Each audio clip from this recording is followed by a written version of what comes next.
Assalamualaikum warahmatullahi wabarakatuh. Kami dari Sekolah Tinggi Agama Islam Ma'arif Jambi, Prodi Pendidikan Agama Islam 6 Pagi.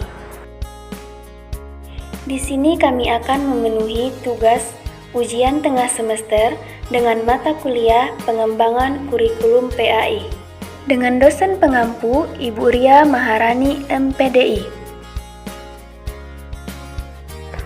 Di sini kami dari kelompok 2 membuat media pembelajaran dengan materi fikih sholat yang beranggotakan 14 orang dan akan membahas 14 subtema.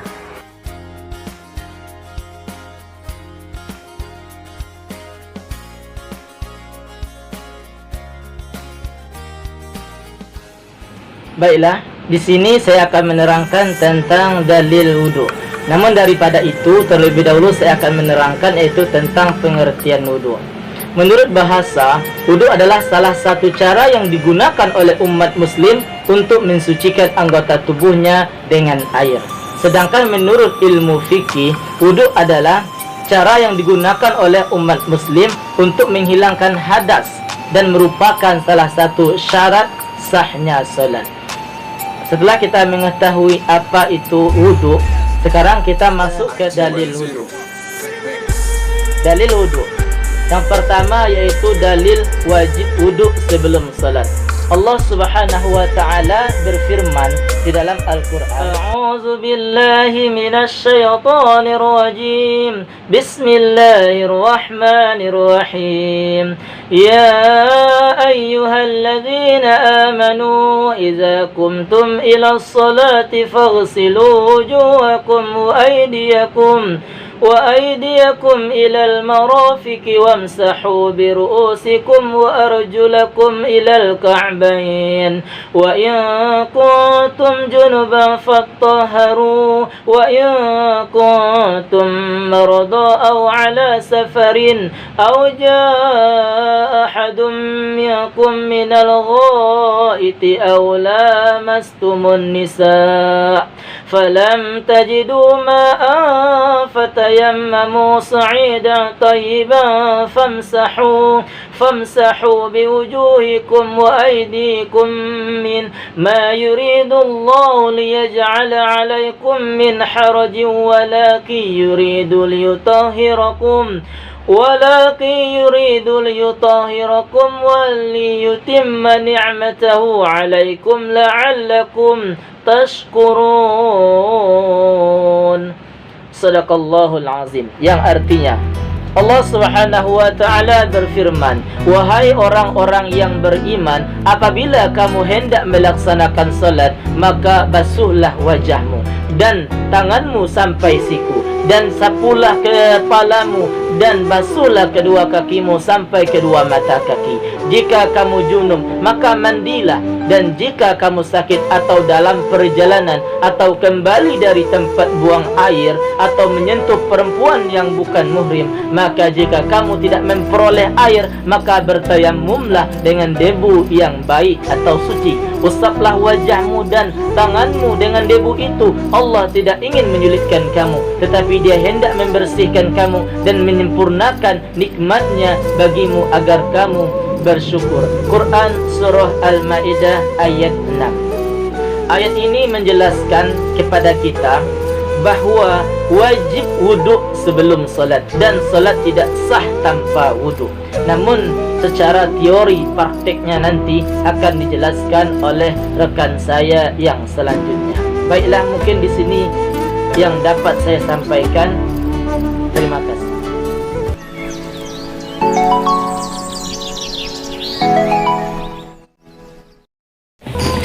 Syarat-syarat sah wudhu ada 10. Sah wudhu yang wajib dipenuhi: 1. Islam.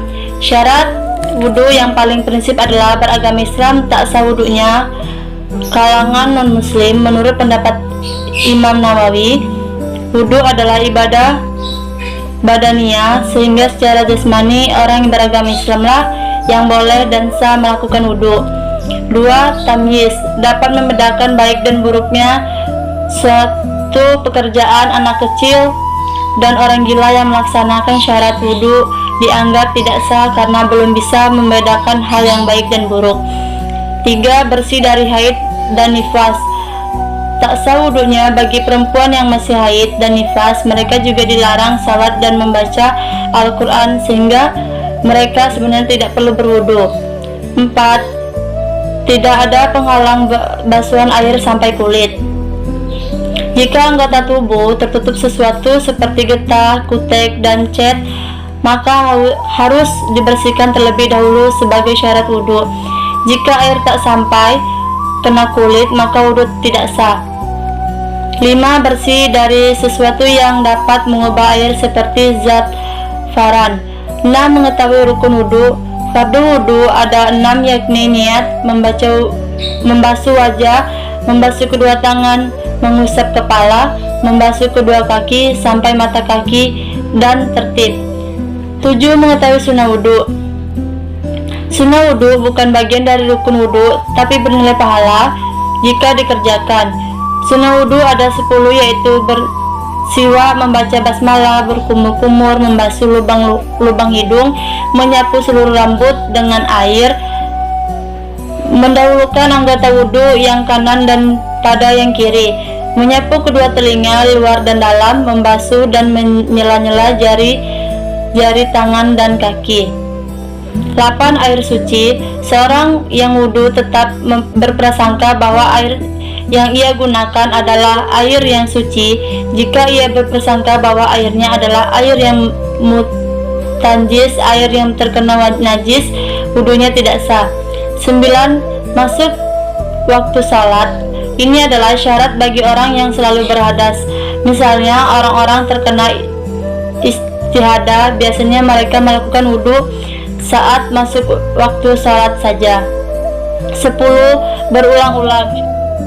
Baiklah, setelah membahas mengenai syarat-syarat wudhu, kita akan membahas mengenai rukun wudhu.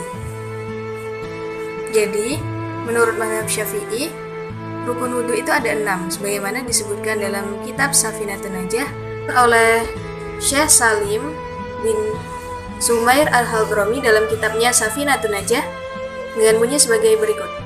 Furudul wudhu sittatun. Al-awwal an-niyah, al-thani ghuslul wajhi, al-thalithu ghuslul yadaini ma'al mirfaqaini, ar-rabi'u mashu syai'in minar ra'si, al-khamithu ghuslur rajulaini ma'al ka'baini, as-sittatu at-tartib. Keenam rukun tersebut dijelaskan oleh Imam Nawawi Al-Bantani, yaitu yang pertama adalah niat. Niat menurut mazhab Syafi'i itu dibagi menjadi 2. Yang pertama adalah niat wajib dan yang kedua adalah niat sunnah. Niat wajib dibaca ketika membasuh wajah dan niat sunnah dibaca ketika akan memulai wudhu.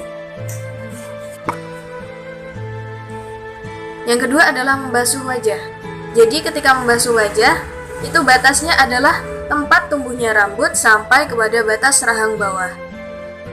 Yang ketiga adalah membasuh kedua tangan beserta kedua sikunya.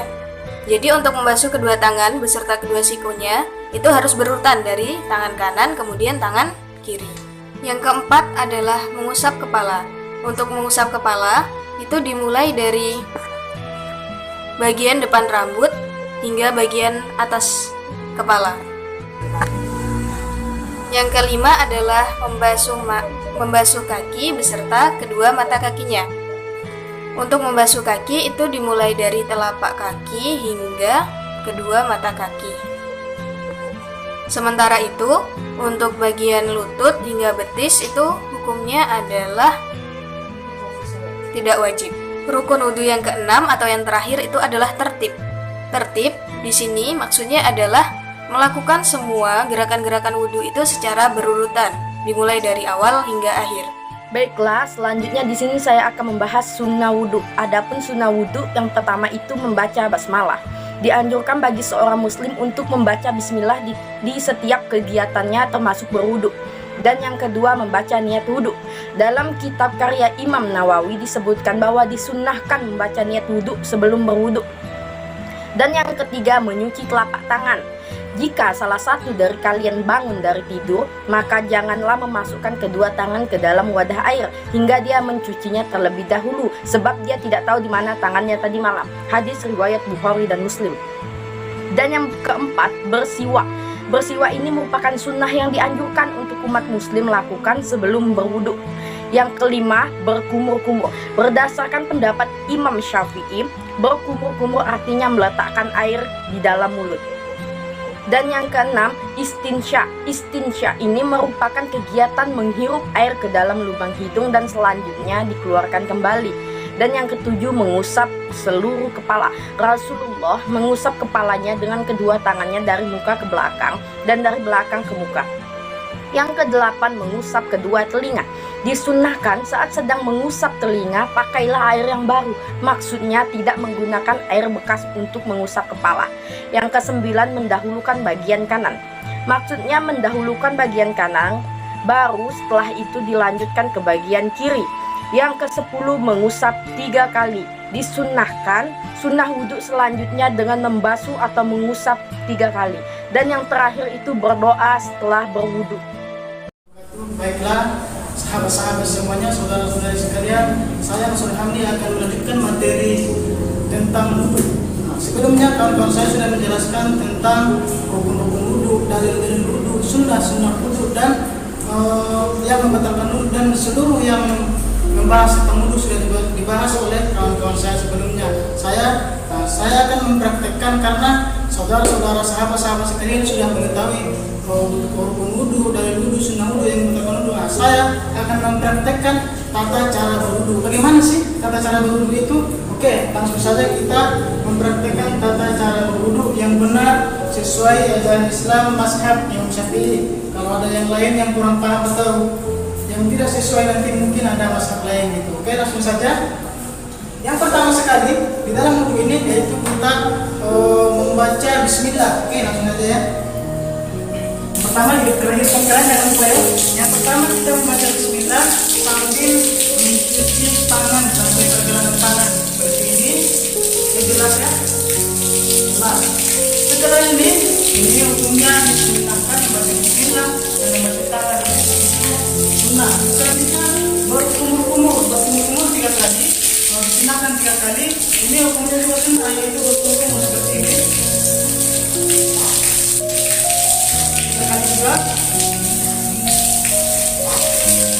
Nah, setelah ini berkumur-kumur 3 kali. Setelah itu membasuh hidung atau memasukkan air ke dalam hidung. Ini juga disunahkan membasuh air atau memasukkan air ke dalam hidung seperti ini. Kemudian diulang sampai 3 kali. Seperti itu kira-kira. Oke, ini hukumnya sunnah. Kalau bisa sampai perasa sakit itu biar kotoran-kotoran tersebut hilang semuanya. Selanjutnya, masuk kita ini disunahkan mengucapkan lafaznya ya. Itu kalau niat rukun wudhu. Tapi kalau lafaznya itu disunahkan lafaznya yaitu nawaitu doa diwakili hadatul suri pandul lillahi ta'ala. Setelah itu kita itu membasuh muka.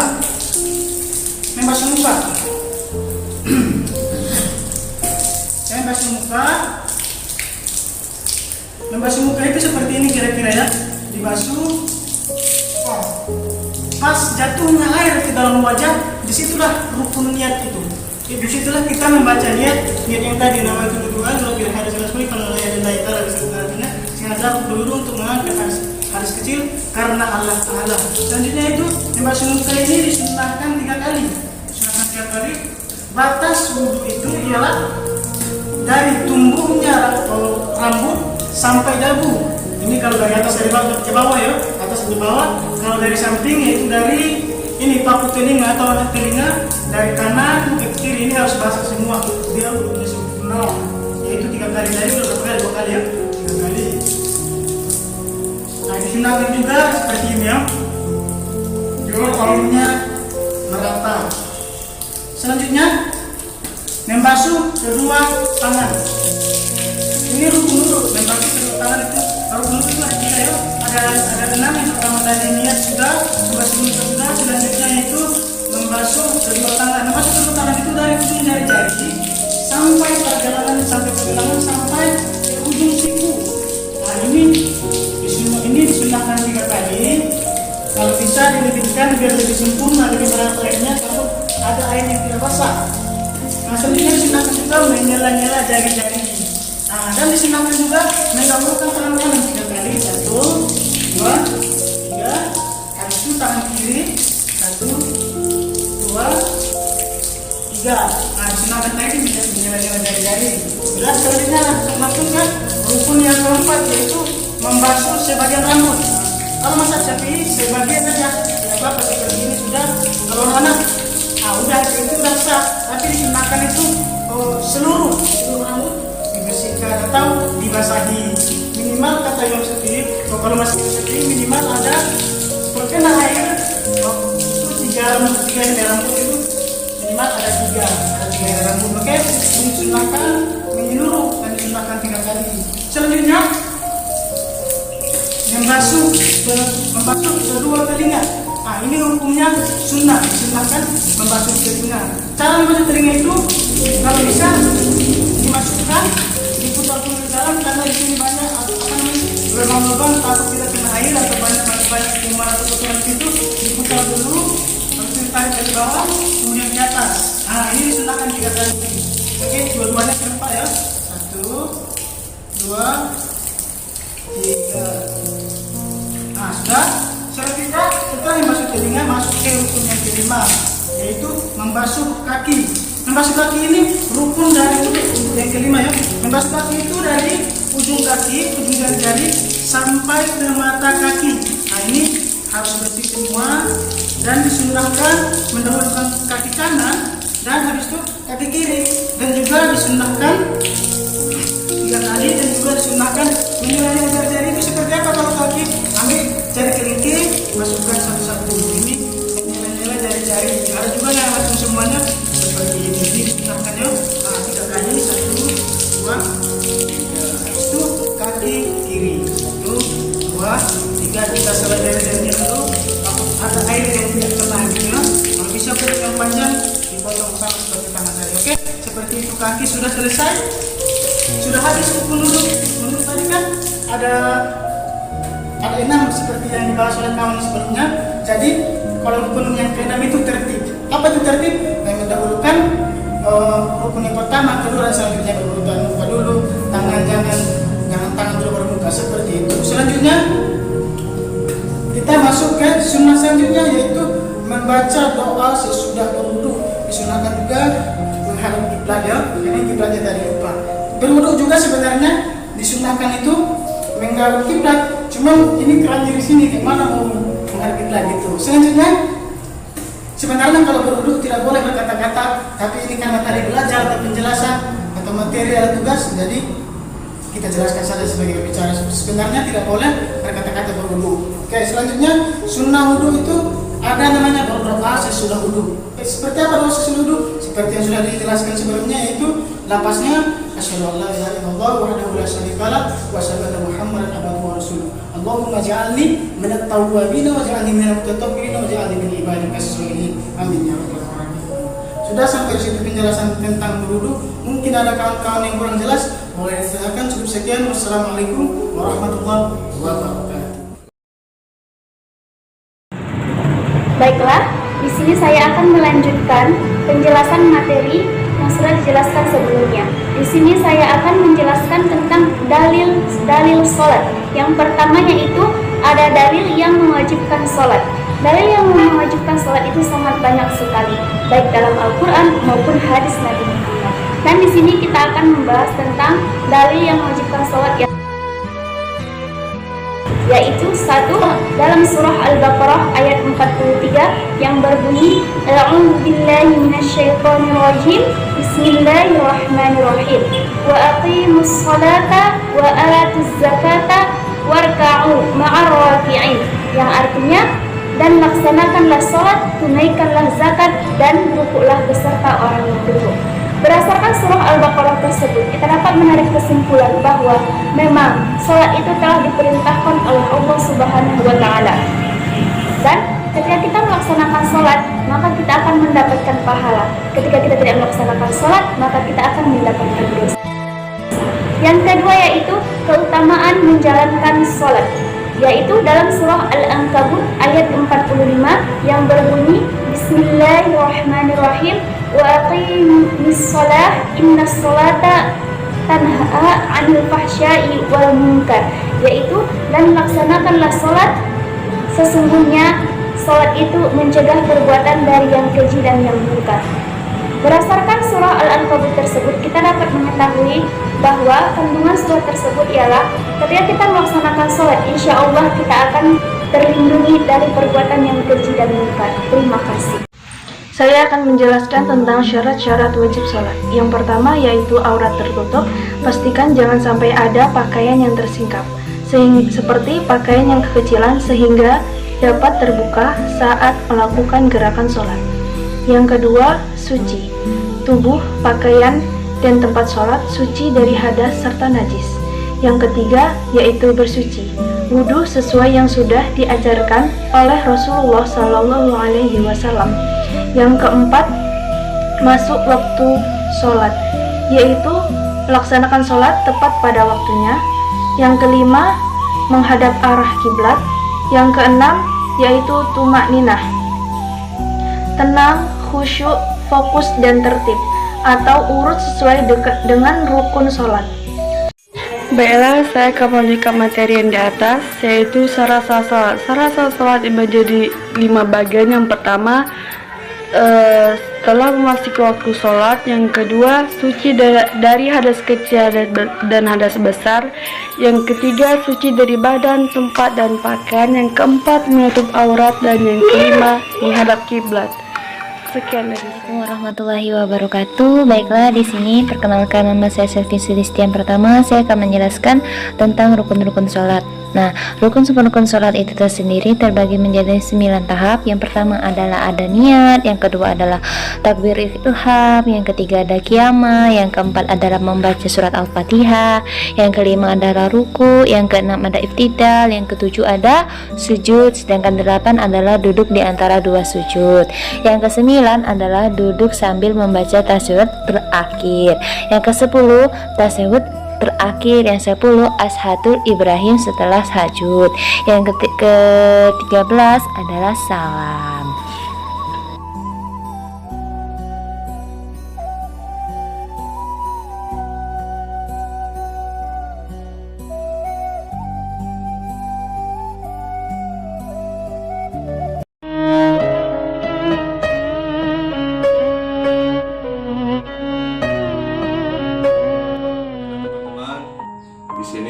Saya ingin mempraktekkan sholat subuh.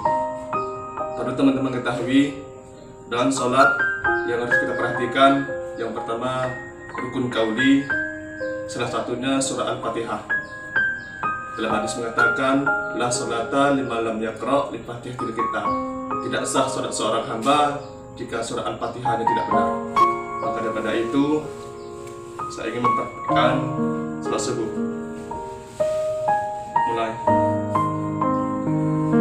Bismillahirrahmanirrahim. Sholli fardhan subhi rak'ataini adalah lillahi ta'ala. Allahu akbar.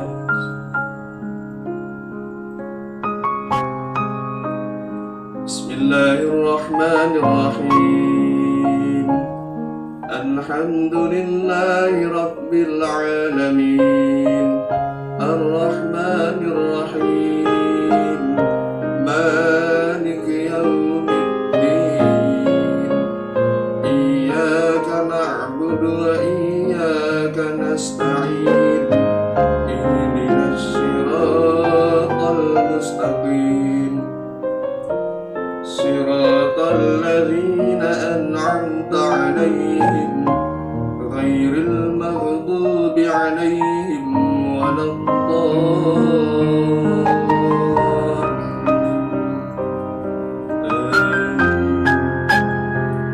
Bismillahirrahmanirrahim. Inna a'tainakal kautsar fasholli li rabbika wanhar.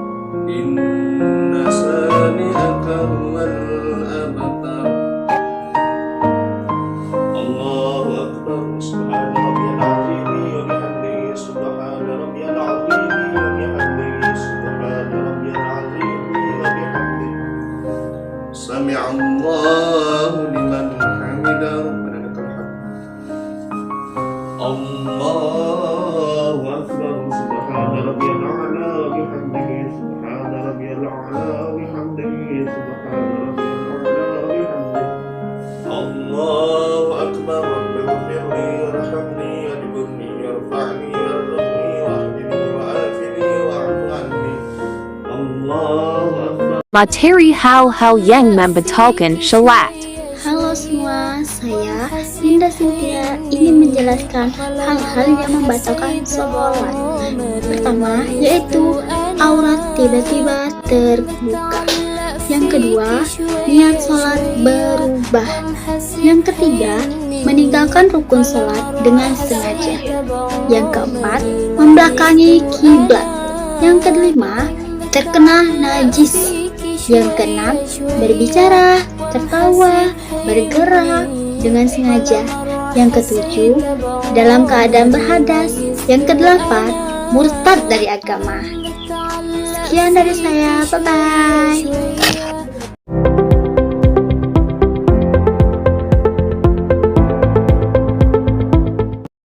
Dalil berzikir sudah sholat.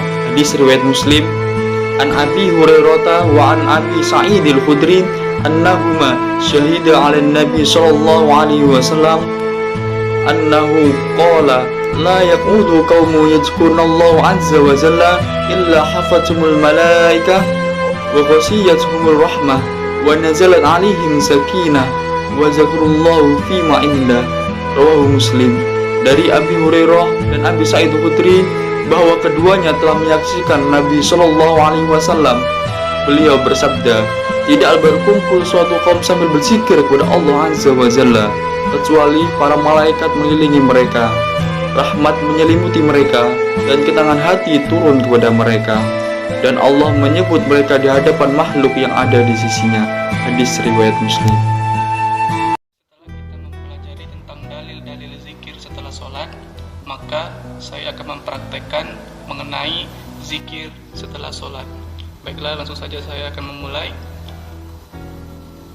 Astaghfirullahaladzim الذي لا إله إلا هو الحي القيوم وأتوب إليه أستغفر الله العظيم الذي لا إله إلا هو الحي القيوم وأتوب إليه أستغفر الله العظيم الذي لا إله إلا هو الحي القيوم وأتوب إليه لا إله إلا الله وحده لا شريك له له الملك وله الحمد يحيي ويميت وهو على كل شيء قدير لا إله إلا الله وحده لا شريك له له الملك وله الحمد يحيي ويميت وهو على كل شيء قدير لا إله إلا الله وحده لا شريك له له الملك وله الحمد يحيي ويميت وهو على كل شيء قدير اللهم أجرنا من النار اللهم أجرنا من النار اللهم أجرنا من النار اللهم أجرنا من النار اللهم أجرنا من النار اللهم أجرنا من النار اللهم أجرنا من النار السالمين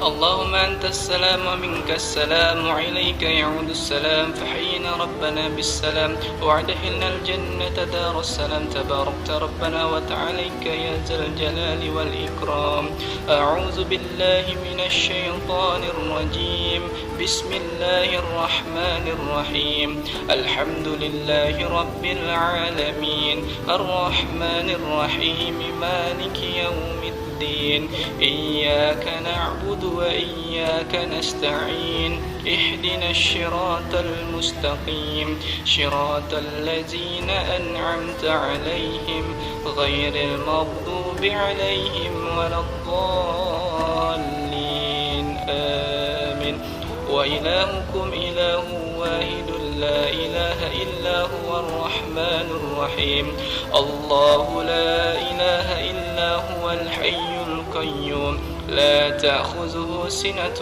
ولا نوم له ما في السماوات وما في الأرض من ذا الذي يشفع عنده إلا بإذنه يعلم ما بين أيديهم وما خلفهم ولا يحيطون بشيء من علمه إلا بما شاء وسع كرسيه السماوات والأرض ولا يعده حفظ يعجزهما وهو العلي العظيم.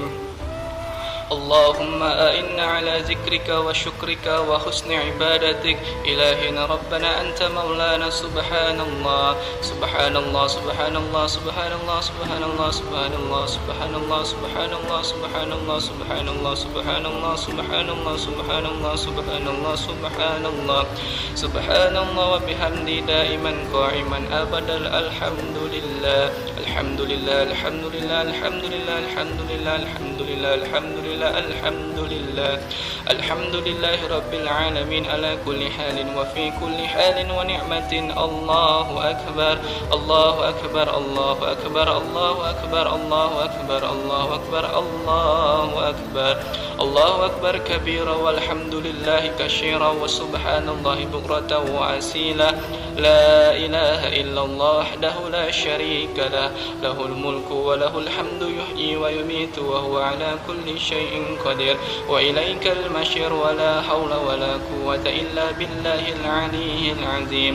أستغفر الله العظيم أستغفر الله العظيم أستغفر الله العظيم إنه هو الغفور الرحيم. Baiklah, penjelasan selanjutnya adalah tentang dalil-dalil doa sesudah sholat.